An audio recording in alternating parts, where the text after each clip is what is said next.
Alex, a gente tem uma pergunta que não é sobre distância focal, mas é sobre a 50 milímetros, é do Marcos Santos. Ele te pergunta qual lente ele deve usar caso ele queira ter uma 50 milímetros com uma câmera cropada. A gente tem bastante dúvida sobre isso ainda, se vai ser 35 ou 85 milímetros. Explica para a gente um pouquinho. Explico. Eu vou ter que desenhar isso aí. Muita gente fala que na Nikon, por exemplo, o fator de corte do sensor é 1.5, ou na Canon, que é 1.6, eu tenho que usar uma 35 que ela vira uma 50. Na verdade, ela não vira nada. Se ela é uma 35 de distância focal, ela permanece sendo uma 35. Então, as características dessa imagem, em termos de perspectiva, porque a gente vai ver que cada objetiva gera uma perspectiva diferente em função da distância focal. A distância focal 35 milímetros gera uma determinada perspectiva. A 50 gera uma outra perspectiva. Quando eu coloco uma 35 numa Nikon que é cropada, ela vai ter o campo de visão de uma 50, mas a perspectiva que ela está gerando é de uma 35.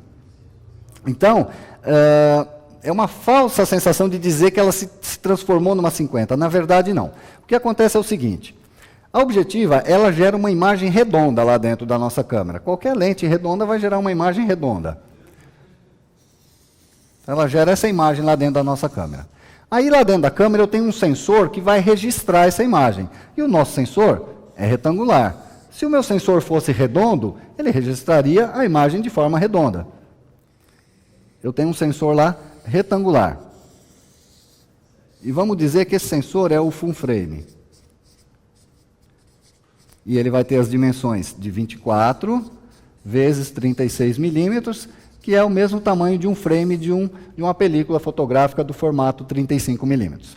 O que acontece com a câmera cropada é que ela tem um sensor menor. No caso da Nikon, 1,5 vezes menor do que o full frame, e no caso da Canon, 1,6 vezes menor do que o full frame. Então, olha que interessante. Quando ela gera uma imagem redonda e eu tenho um sensor full frame, essa área aqui, ó, não está sendo registrada. Por quê? Porque eu não tenho sensor aqui. A imagem está projetada lá dentro, mas eu não tenho sensor aqui. Nem essas outras áreas aqui. Então, aqui, a full frame. Quando eu coloco um sensor cropado lá dentro da minha câmera, eu deixo de ter essa outra área de registro aqui. Vou fazer em outra cor. Eu deixo de ter essa outra área aqui de registro. Então, vamos supor que eu vou fotografar uma árvore com uma câmera full frame. Eu não sou bom de desenhar. Quando eu utilizar a minha câmera full frame, a área de registro é toda essa daqui. Então, ele vai pegar aqui a copa da árvore e a parte de baixo aqui do tronco da árvore. Se eu utilizar essa mesma objetiva numa câmera cropada, por exemplo, a 50 milímetros, vamos falar da objetiva 50, que foi a pergunta, né? Isso. Quando eu coloco a 50 na câmera cropada, o que vai acontecer? Eu perco essa área de registro aqui. E aí o que parece? Parece que a imagem se aproximou, ou que eu me aproximei da imagem, ou até mesmo que eu mudei a distância focal da objetiva. Isso aqui seria o equivalente a uma objetiva 80 milímetros numa câmera full frame. Se eu colocasse uma 80 na câmera full frame, ela enxergaria justamente isso daqui. E é por isso que aquelas câmeras compactas, super zoom, consegue dar um zoom muito grande com uma lente pequenininha assim, porque o sensor é muito pequenininho. Então, a minha área de registro numa câmera daquela, a área de registro é muito pequenininha. Então, uma 50 milímetros numa câmera de sensor pequenininho se tornaria uma super tele, porque, na verdade, ela registraria só um pedacinho. Mas a gente sabe que sensor muito pequenininho não tem muita qualidade. Eu falei sobre isso no curso anterior.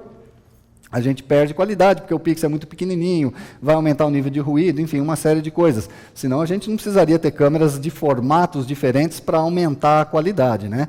Eu disse que quanto maior o sensor, maior é a qualidade. Quanto menor o sensor, menor também é a qualidade.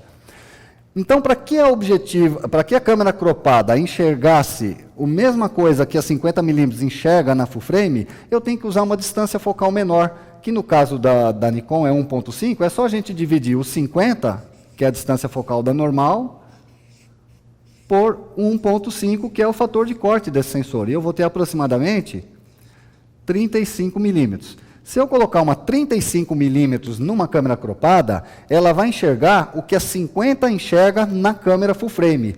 Então a gente está falando em enxergar em termos de campo de visão, mas a perspectiva vai ser a perspectiva da 35 milímetros, uma perspectiva mais distorcida e menos próxima da realidade do que a perspectiva de uma objetiva de 50 milímetros de distância focal. Então a diferença é essa, tá? Eu ponho uma distância focal menor para que o campo de visão seja igual, mas com perspectivas diferentes e também profundidades de campos diferentes.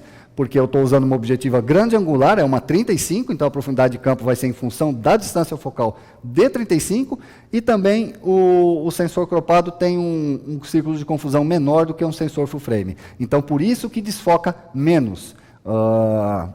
A full frame desfoca mais, o pessoal usa o termo desfocar. Eu digo a profundidade de campo é menor, porque o círculo de confusão também é maior.